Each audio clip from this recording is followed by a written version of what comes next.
फलटण उपजिल्हा रुग्णालयातील महिला डॉक्टरच्या आत्महत्येप्रकरणी तपास सुरू असतानाच महाराष्ट्र राज्य राजपत्र वैद्यकीय संघटनेवर आता यावर गंभीर आरोप केले आहेत। संघटनेचे अध्यक्ष डॉक्टर मनोज कुमणे यांनी या प्रकरणाचा सर्वांगीण तपास करून जबाबदार अधिकाऱ्यांवर कडक कारवाई करण्याची मागणी केली आहे। मृत महिला डॉक्टरांनी केलेल्या तक्रारींकडे पूर्णतः दुर्लक्ष करण्यात आले, त्यामुळेच त्यांना न्याय मिळाला नाही आणि अखेरीस त्यांनी हे टोकाचं पाऊल उचललंय असा गंभीर आरोप संघटनेने केलाय। या प्रकरणात पोलिसांनी केलेल्या हॅरॅसमेंटची SIT मार्फत चौकशी व्हावी अशी मागणी संघटनेने केली आहे। जून महिन्यामध्ये संबंधित महिला वैद्यकीय अधिकाऱ्यांनी DYSP साहेबांकडे काही पोलीस अधिकाऱ्यांची तक्रार केल्या। त्यानंतर हा प्रकार सुरू झाला की त्या वैद्यकीय अधिकाऱ्यांचं म्हणणं होतं की बाबा माझ्यावरती थोडं हॅरॅसमेंट होते किंवा माझ्या प्रेशराइज होतं।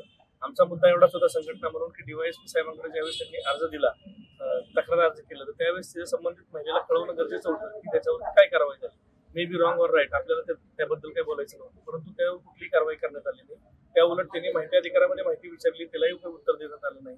त्याच्या उलट जून मध्ये त्यांनी ज्यावेळेस तक्रार केली, त्याच्यानंतर 31 जुलैला संबंधित पोलीस अधिकाऱ्यांनी आमच्या वरिष्ठ अधिकाऱ्यांकडे त्याच्याबद्दल तक्रार केली।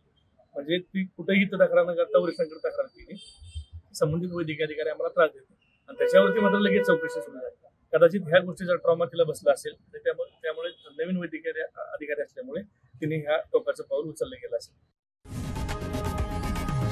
लोकशाही मराठी ऐका, पहा, जागरूक रहा।